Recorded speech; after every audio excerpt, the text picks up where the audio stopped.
What is going on, guys? Got a video for you on ShineGreymon. This has been a little bit overdue. Haven't put up a video on ShineGreymon just because I've been testing it a lot, as it is one of my favorite decks ever in the Digimon TCG, and now that it is a tier 1 contender, I've been playing it a lot of different play styles. I know a lot of people play red base. I'm playing the yellow base. I've seen the draw Koromon. I've seen the DP Koromon from BT9.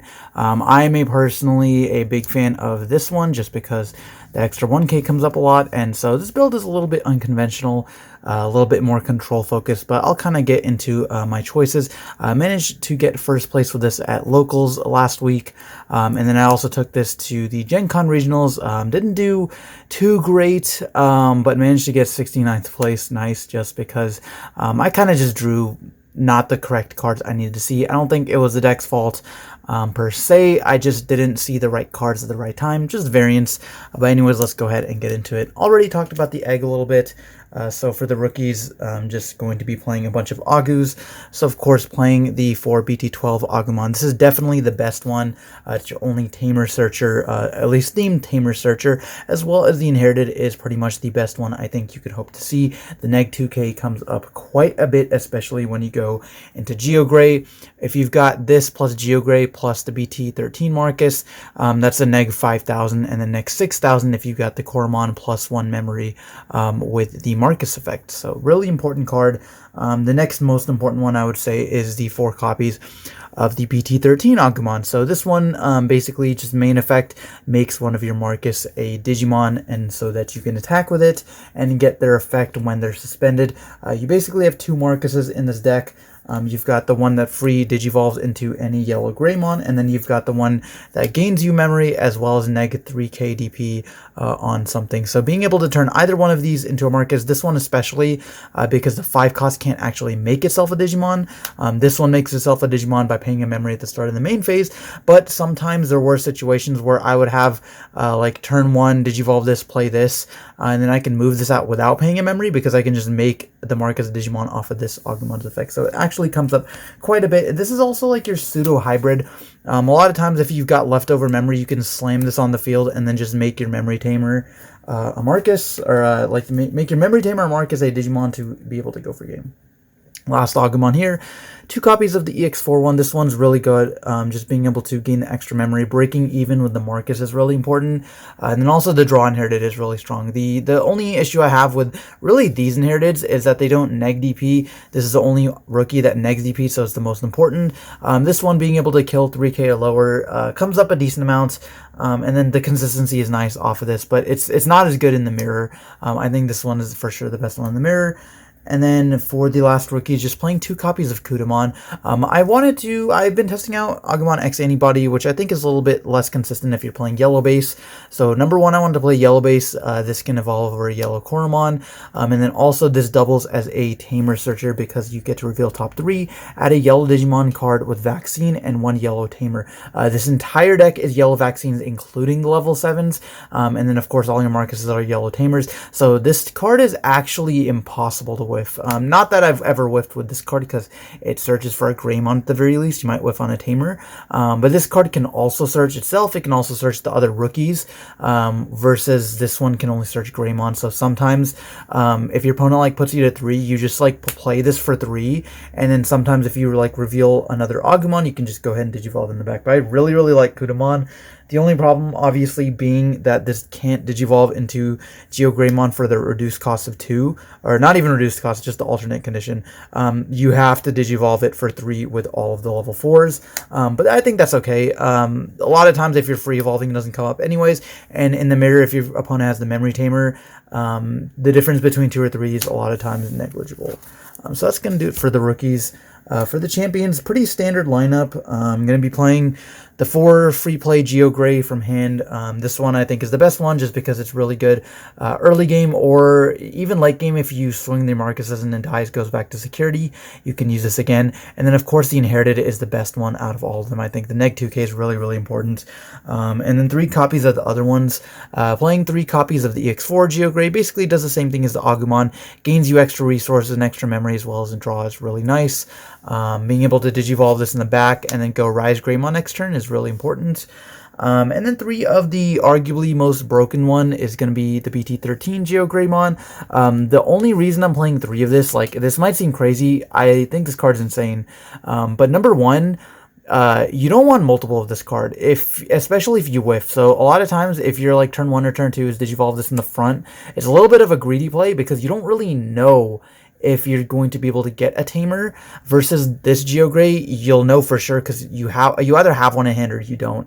But this one, there's a lot of games where like you either have to hit a tamer in security or you lose, and if you whiff, it feels really bad to have Digivolve in the front. Versus a lot of the times you want to be a little bit safer versus the mirror, and it's just other decks in general, other one stack decks especially. So that's why these are good more so in the back, because this has a really strong inherited. Even like later game, ignoring the main effect, the inherit is really good, and this one is just all around really good. Versus the pop 3k are like the weakest inheriteds, and then this is just a little bit more of a greedy play. So I think 3 is like fine. You don't really need to resolve more than 1 every game. So that's going to do it for the level 4s there. For the level 5s, again, pretty standard. Playing, of course, the 4 copies of the BT13 ShineGreymon. This one's the best one. Plays the Marcus from your hand for free. And then the inherited, as well as the second all turns effect, is the same on both of the ShineGreymons. Being able to just put your Marcus back into security is really, really important. Your bread and butter play is just going like either promote level 4 or level 5, swinging with the Marcus, Digivolve into one of these, play another tamer, gain a memory, and then if it dies in security, you just heal it again. So these are really, really important for those. And then just the 1 copy of the ShineGreymon X. I want to play a couple more of these just because, especially against like Black War Greymon, where you really need to clear their stacks. And this card lets you play with like a few tamers on field, or rather no tamers on field, because if they clear your tamers with like Hades Force or Black War, you can like promote your level 4, Digivolve this, play tamer, Digivolve this, play tamer, neg their stack, and then go into like your Shine plays. So I think this card is really important. It just sucks at like 2 or more, because then you see it too often, and then you don't ever want to evolve this for 4. It's like okay sometimes, because if you have the free play Marcus or free vol Marcus, you can just like straight evolve into this, but then you don't get the heal narrative, so it kind of sucks that way. So that's it for level 5s, pretty standard stuff.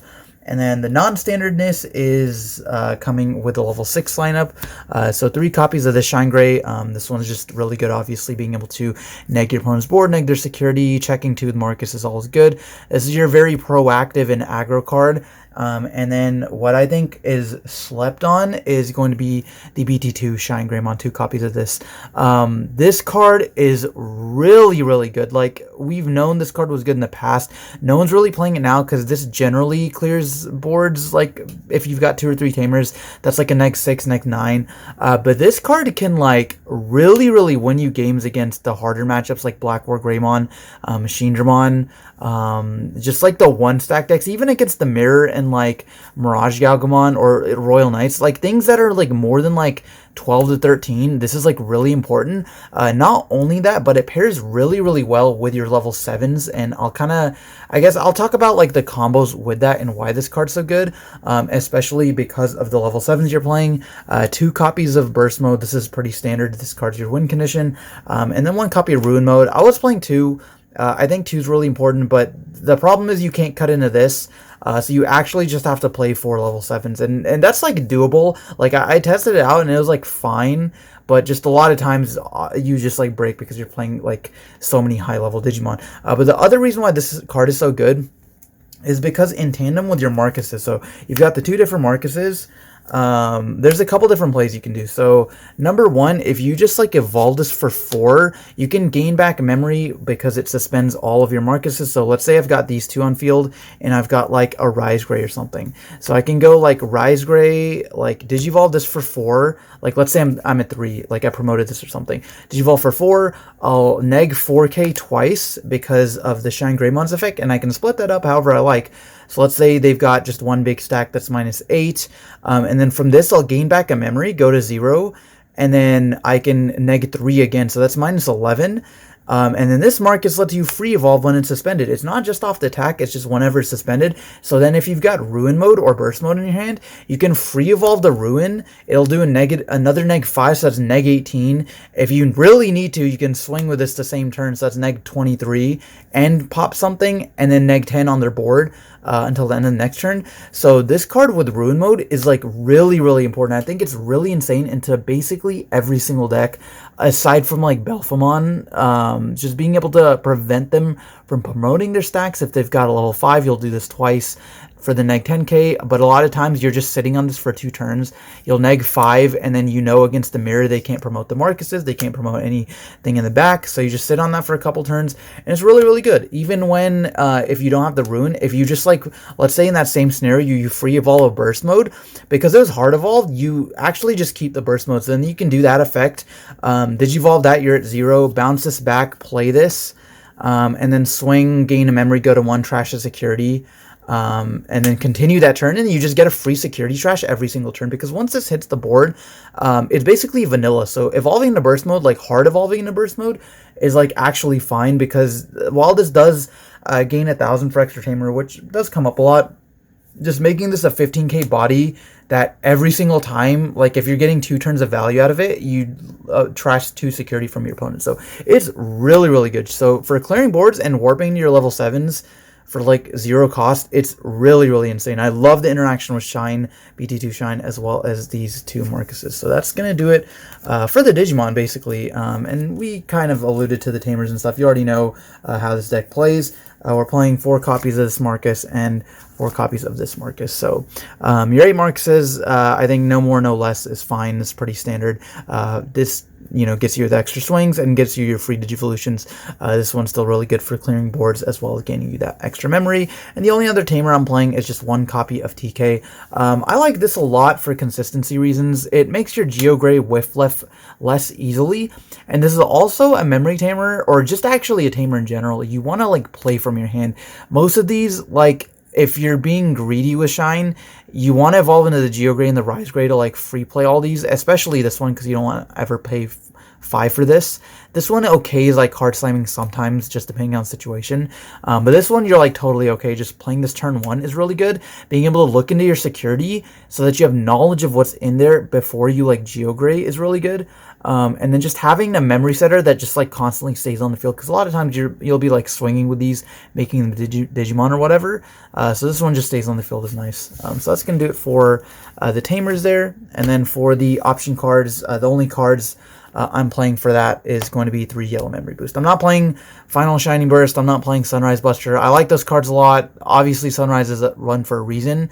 But the thing with Sunrise especially is you only ever have like, unless you're in a really like a hardcore winning position, you only ever have like 2 to 3 Tamers on field. So it's actually not even like that insane in this deck.